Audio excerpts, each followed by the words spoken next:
Welcome back. Season 1, Episode 8 of the AI Argument with me, Justin Collery, and with you, Frank Prendergast.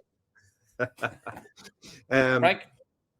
It's just continues to be completely nuts in the AI world, doesn't it? Yes, it's been another great week. My head is spinning. Yeah. I I've got a headache. I was leaking from every part of my body this morning. Because of AI? That had nothing to do with AI, though. Yeah, I mean, a lot happening this week. There was new models released of the smaller size, which I find very interesting, some of which could even run on your phone and are nearly as capable as GPT-4. Apparently, I haven't tested it myself, Sure. but that's what I'm led to believe, which is amazing. Quite a lot of stuff going on in the robotics area this week. There was some Boston Dynamics and some other companies releasing a lot of stuff to do with robotics. There was stuff going on this week to do with agricultural robots and drones that you could use to not napalm, but to what's the word again? Insecticide. Put insecticide on your things. And then there was the Terminator, my favorite robot of the week. Right. Okay. Now I understand why you got insecticide and napalm mixed up, because the Terminator basically shoots fire. The Terminator shoots fire. So the Terminator it looks a bit like one of those Boston Dynamics type robots. It's a dog. It's one of the small dog ones on it. And it has, I mean, some people would call it a flamethrower. I could see why people would confuse it with the flamethrower, but it's absolutely not a flamethrower. It's to be used for entertainment and special effects and snow and ice removal, according to the people that make the Terminator. Yes. Yeah, I thought that was interesting. All right, that it was for entertainment purposes. And what were some of the other ones? Snow and ice removal, and there was even something about conservation in there, which I'm not sure. Agricultural management. If you wanted to herd sheep, this is your man. I see. Right. Yes. Okay. So not to be pointed at an intruder, for example. That's a brilliant idea, Frank. I hadn't thought about that.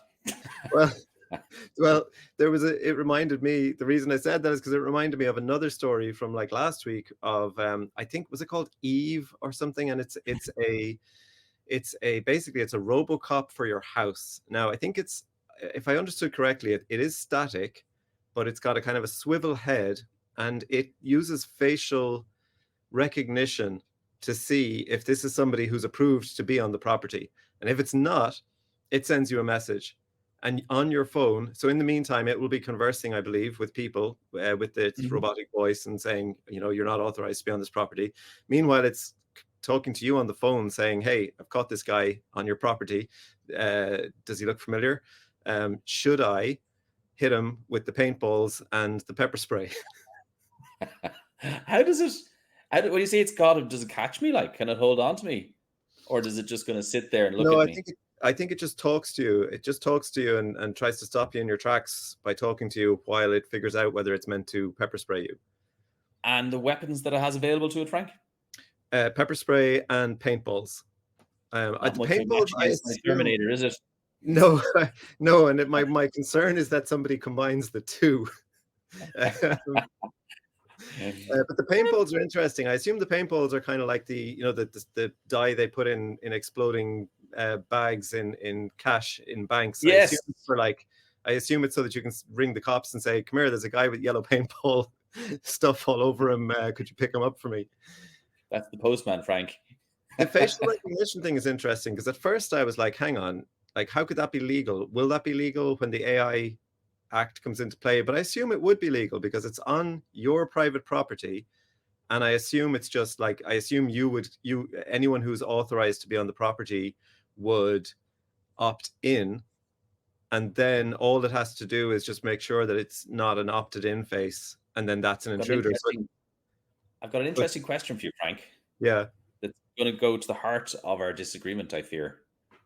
So if the Irish Police Service, the Garda Síochána, they are just about to have body-mounted cameras put onto them.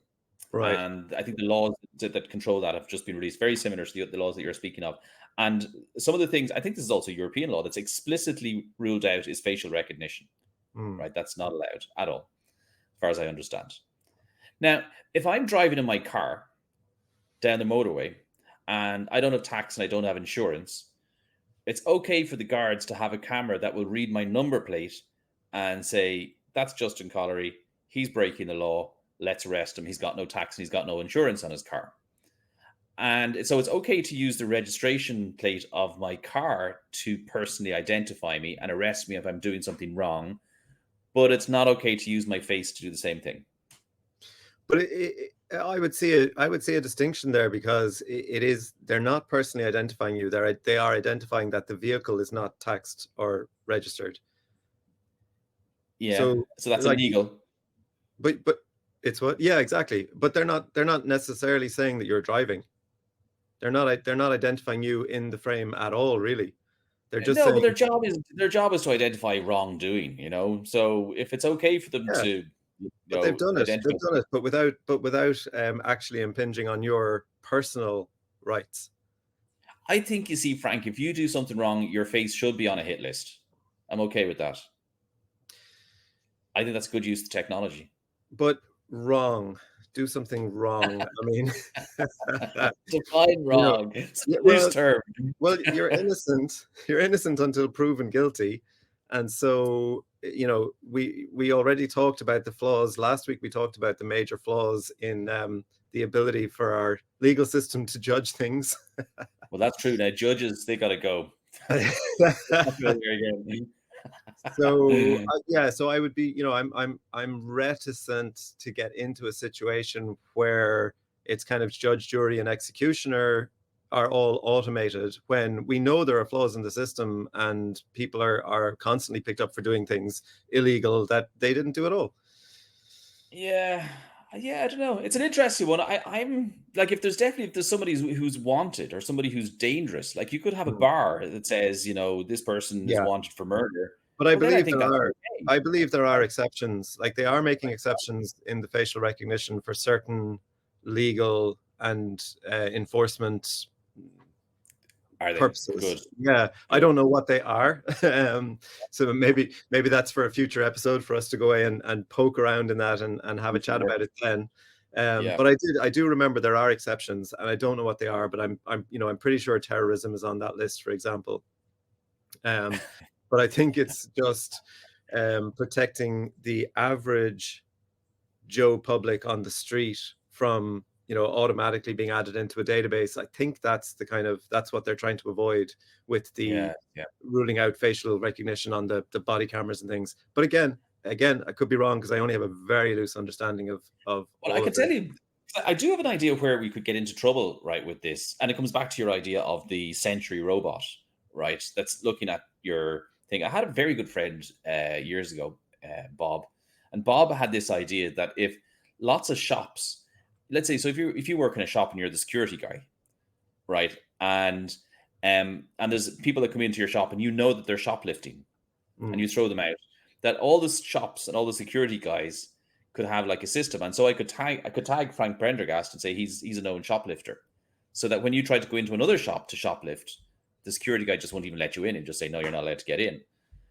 Now, that I agree with you. I think that's not an ethical use of technology, but the technology exists. It's exactly the same technology that you're talking about in this Sentry robot, and that's when you get onto a list, and the list will follow you forever, and you will have trouble in every place and that's not even the state that's doing it. That's just private enterprises, clubbing together. But get on the wrong list and you're in a lot of trouble. So yes, I think I'd agree with you that part is wrong. Yeah. So last week we touched on the whole issue of training data, and it's interesting because it came up because we were talking about Udio and how incredible Udio is, and how it was kind of another leap forward in music generation. So we've had music generation for a while, but it's all sounded a little bit kind of flat. It's incredible what it was able to do, but it kind of creates one ambience that just kind of goes on for 30 seconds, in my opinion. Then we had Suno, which seemed to kind of shake things up a bit and that was able to have variety within the pieces of music it was generating. And then we had Udio, which just seems a whole other level again. And we started talking about artists, and whether whether there was a future where Spotify would basically just be AI generated and there would be no artists. Hmm. And now today, a friend of mine sent me, and this isn't surprising to be honest, but it is interesting. So a friend of mine, Jim Wolfe, who is a brilliant musician himself, sent me Hmm. an article where this guy was basically prompting Udio and managing to get music that was, let's say, substantially similar to the Beatles' Yesterday, or there was a Natalie Imbruglia song. Is that how you say her name? I have no idea. Yeah. But yeah, basically prompting and getting songs that were remarkably similar to existing songs, probably to the level that they would be seen as infringement, which leads everyone to believe that Udio is trained on rights protected materials, which is interesting because it's not surprising in that, like, every other AI system is trained on rights protected materials. However, in the music gen space, I had been noticing that, like, several of the other models were specifically saying that they were not trained on rights protected music. And the Hmm. general feeling in the AI sphere was that that was because the music industry is incredibly litigious, way more than, say, literature or the visual arts. And Yeah. so visual artists were not happy when they were reading about about the fact that, like, oh yeah, they're not using rights protected music because they're afraid of being sued, but they don't care about visual artists or writers or but now it would seem that Udio, possibly the reason why it's so brilliant, is because they just went, yeah, you know what? Let's just use rights protected materials. They totally did. I don't know that there's any debate about whether. I mean, if you use Udio for more than 2 minutes, like I put together a really beautiful song about a cat that died from eating too many lemons in a country and western style. Bob Dylan totally sang that song for me. It was clearly Bob Dylan, right? It just was so obviously. And I did a couple of other songs, and even though the song was original, sounded original, the words were original. I don't know all the Bob Dylan songs, so maybe it was very like a Bob Dylan song, but it just sounded Bob Dylan to me. And so it's clearly been trained. There's no doubt in my mind. And all of the models, I think, have been trained on copyrighted material. And there was that whole story that broke between the New York Times and OpenAI and Google. I think you spoke to it last week. I think where Yeah, the funny thing was that Google didn't give out about OpenAI because Google themselves through YouTube were using copyrighted material to train their AI. yeah, I think, okay, so let's go back to the music thing, right?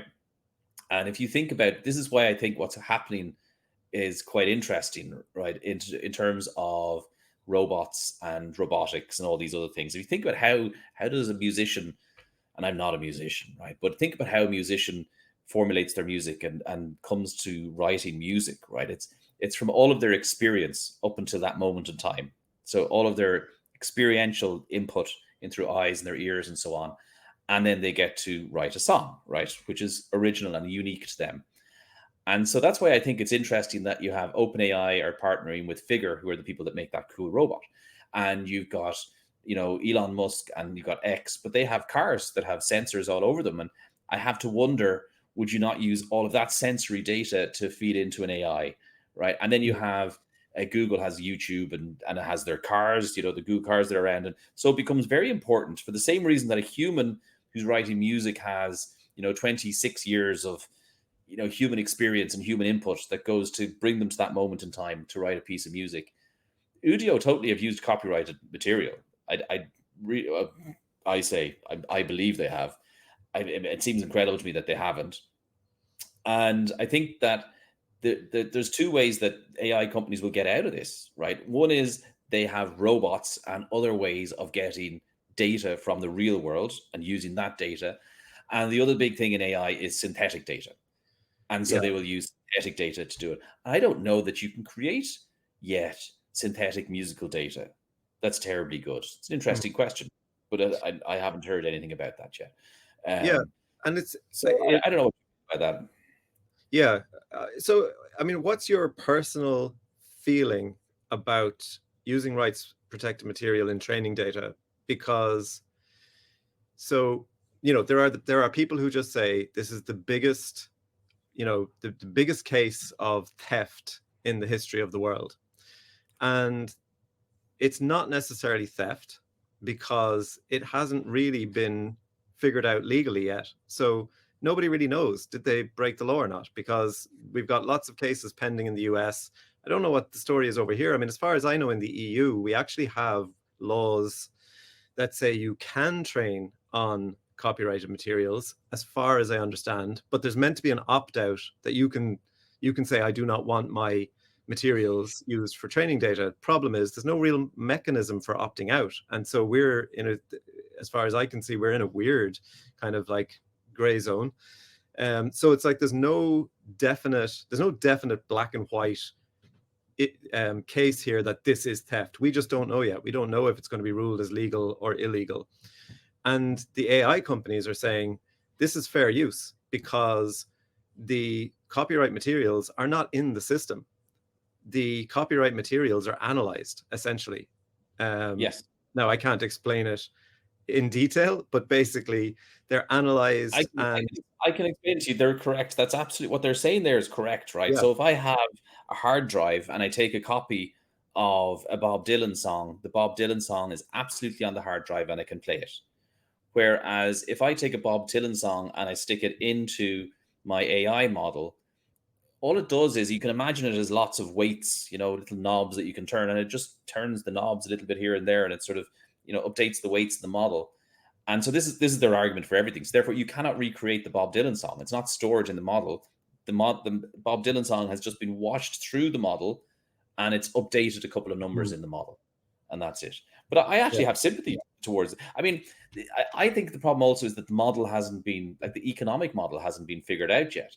If I was an AI company and I was particularly, I don't know, but whatever, I could say, look, I just went down to the library and I borrowed all those books and I borrowed all those songs. I paid the library some money. That's okay. That's fair use. What's the problem there? Or, maybe I could go out and buy all the books and all the albums. And so I own them. I'm not reproducing them, right? So I haven't rebroadcast your material. I bought it. I can use it whichever way I like. And I like to use it to train my AI model. Now, maybe that doesn't work from an economic point of view. Maybe it would cost too much money to buy every single song and album. I don't know how much that would be. But is that fair use? Should I have to pay it all? I do think that there should be some payment or some, it does seem wrong that you can just take it and, give it for nothing. I do think that's wrong. Yeah. I mean, I haven't fully figured out where exactly I stand on it. I think I take their point that it's an analysis. It's not kind of an out and out theft. That the output is different to the original. However, I mean, they have been saying, that it can't, in your example, that it can't reproduce the Bob Dylan song. But, then the New York Times showed that if you prompt a very specific way, it seems to be able to output a New York Times article. Now, to do that, you have to actually prompt it. To do it, apparently, you have to prompt it with the start of the article, and it will complete the article. Which slightly seems to contradict what they're saying about the analysis. But no, it's not. All that says to me is that the New York Times articles are all written in a very similar way. That's the truth, by the way. That's right. Because all it's doing is it's predicting the next word. So if all of your articles are very, very similar, and I give you the start of the article, all you're telling me by what you're saying there is that all your articles are basically written in the same way. That's an interesting take. I guess it's a possibility for sure. But from the New York Times perspective, you can see why they would be like, hang on, it certainly seems like our content is actually in here.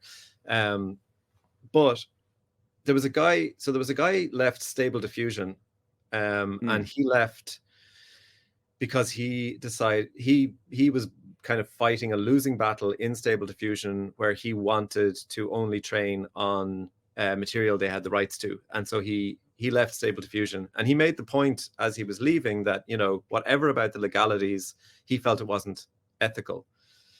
And he made the point, which I thought was kind of interesting, that, even if it's legal, the laws weren't created with AI in mind. And I think you can look at that two ways. You can look at that from the perspective that we need to update the laws in order to protect the human creator. Or you can look at it from, well, yeah, the laws weren't made with AI in mind. And so actually we need to update the laws, and we need to update our understanding of creative ownership, because we're entering an entirely new era, and that will need entirely new laws and entirely new, but it doesn't necessarily mean that you can't analyze the entire backlog of human creation for AI purposes. Like, I don't think it, I don't think his argument that the laws were not made with AI in mind necessarily means that it's not, that it shouldn't be allowed. Who are we trying to protect here, Frank? If The you were to update the laws, Yes. right? Who in the scale of every artist, who am I trying to protect here, right? Because if I'm trying to protect Christy, what was that? One from the 90s that had a really hard sounding name. Let's just pick on Bob Dylan, right?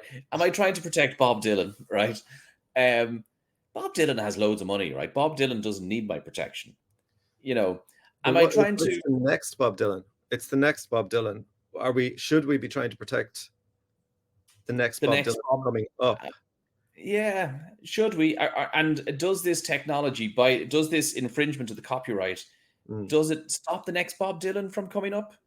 I don't know that it does, because all it does is I have seen the way young people use AI to be even more creative than they could be by themselves. So I think there's a strong argument to say that this technology enables people who are already creative to be more creative, right? And it will make the next Bob Dylan even better. But the existing Bob Dylan, the one that's got 100 million quid in his bank account, I'm not sure he needs a whole lot of protection. Yeah.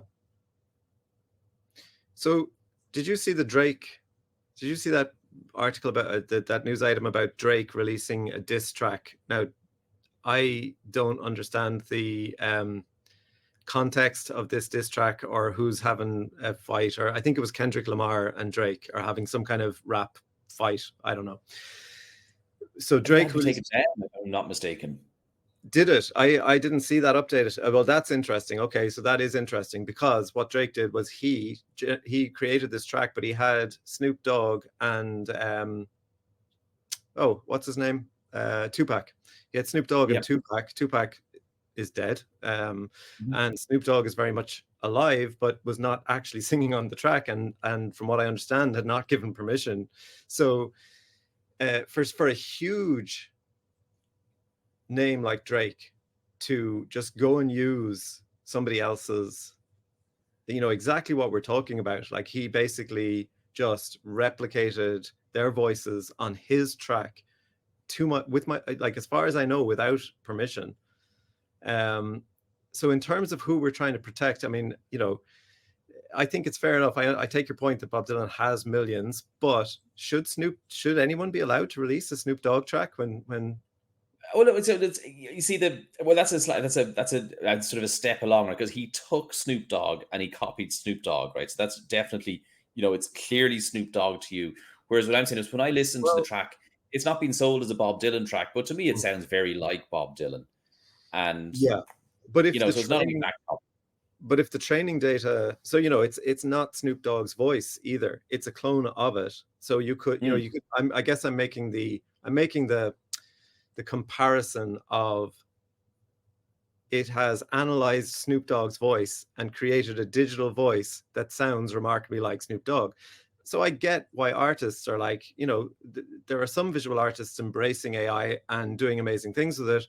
There are other visual artists who have a very distinct style, who have been selling that style, who now, people can just go to Midjourney and say, create me an image in the style of whoever. And they are saying, they're saying they're feeling the pain. They're saying that they're not getting as many commissions, that people can just go in and create a piece of art that looks in the same style. So yeah, very. I think first off, what it says to me is they created the Margarine of Snoop Dogg, which is kind of funny to me. So they created Snoop Dogg. Yeah. It's so like, I can't understand what on earth you were saying there. Okay, yeah, utterly butterly. Utterly butterly. Oh my God, I can't believe it's not Snoop Dogg. So that's kind of entertaining. I think the interesting, when this all shakes out, right? We're back to the age-old thing of follow the money. So who's the person who's Yeah. going to lose out the most with this? Because they're the one who's going to be the most angry, and they're the one who's going to fight it.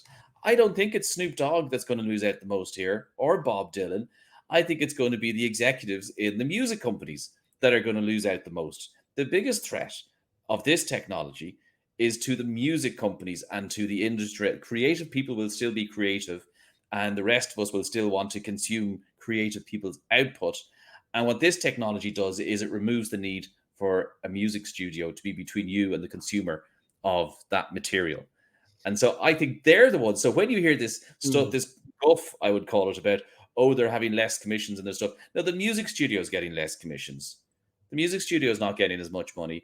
But the creative people, I think they'll be able to make just as much money. In fact, I think they will get a better deal from Udio type companies than they would from what was the streaming service that they really hated? I never used it. Anyway, doesn't matter. But so yeah, but what's the biggest music distribution platform right now? I mean, it's not Spotify CDs. was what I was trying to think of, right? Spotify. Spotify, Everybody yeah. hates Spotify. Yes, and So, you got to have like 50 yeah, but bazillion. but where are people actually listening to music? Is it not Spotify? I'm not sure where we are these days in terms of like CD sales or whatever. So, a I think lot it of was three sold last quarter. it was what? There was three sold last quarter.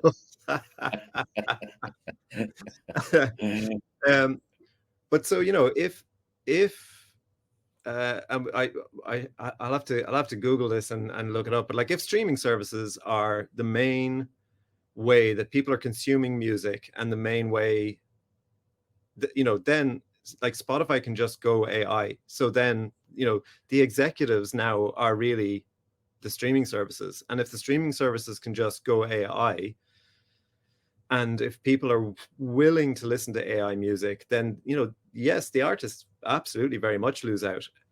It goes back to everything we talked about last week. It goes back to that, it cannot take our creativity. AI cannot take our creativity. AI might drive us back to more social activities, but in terms of I don't making, agree with you, Frank. You see, I just don't, because the natural progression I see of this technology is you have Udio, which is really good, and then what you'll find is Udio starts to partner. They need to create an ecosystem, so they'll start to yeah, partner with creative people. Those creative people will then start to create music using Udio and other tools, and Udio becomes the distribution platform, and people subscribe to Udio, and it becomes kind of like Spotify, but without the music companies. And the Udio is the middleman. They're the distribution channel, right? And that's how you consume your music. But really, it's a much more direct relationship between me and the music producer, the person who's making the music. Where's the creator?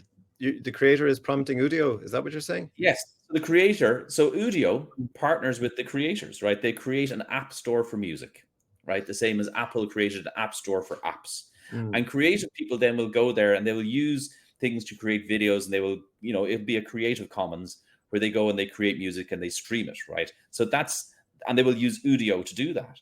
And then people will subscribe to that Udio service and they will consume the music, and the creative people, I can envisage a way that this works out for everybody except for the music studios. I find it very hard to believe that that's Udio's game plan. I know that they state very much, we're very supportive of the creators and musicians, but I can't see that being their game plan to elevate creators and musicians through AI. I don't see it, especially if they have, as we said, used copyright material in their training data. I don't see it. I think you've got a very rose-tinted glasses view on it there. As with most things, Frank.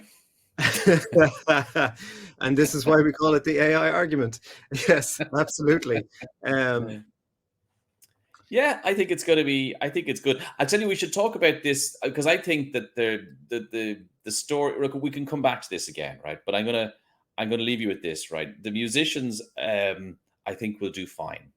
I actually think when all of this shakes out, the musicians are going to be the people, because personal interaction, I think, is going to be your local, your local theaters or stuff like that is going to increase in value, right? There was a story happened. This is the thing now, because we're talking about a very small group of people when you talk about artists and musicians. That's not disparaging. It's just in weight of numbers, right? It's not a big group of people. And so I saw a story this week, and it said that 60,000 people had lost their job in contracting companies in India in the year up until the end of March, the 31st of this year. So 60,000 is a big number. And we know that, so let's say it takes AGI, it takes 10 years. So it takes 10 years for the AI to be able to do every piece of human work.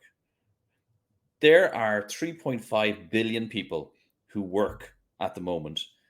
And so just by doing the numbers, that's 350 million people a year, every year for the next 10 years, could potentially lose their jobs. And it's an S curve. So it'll be 60,000 this year, it'll be 250,000 next year. And the year afterwards, it could be millions and millions. And that's when the rubber hits the road. And that's not, the musician thing, I can see a path to that getting sorted. It's, it's one sector of many sectors. And so this argument is important. And, how you sort this out, the copyright thing, right? And this, I guess, brings me back. I'm going to justify my own point here, which is Bob Dylan doesn't need our protection. Bob Dylan's got loads of bleeding money, right? But the Bob Dylans of the future and the 3.5 billion people who are employed, they're the people that we should be worried about. So how do we do that right is the big argument. That's what I don't know yet. Yeah, absolutely. And I think all roads lead back to, for me, all roads lead back to universal thriving income for humans as we move forward. So yeah, again, maybe we'll go even deeper into that again. Very good. Well, on that bombshell, we actually agree on something, the universal thriving income. I'm with you. And the sooner we do it, the better. On that bombshell, Frank, thanks a million. We'll talk to you again next week. Fantastic. Chat to you later. Cheers, Justin. See ya. Bye.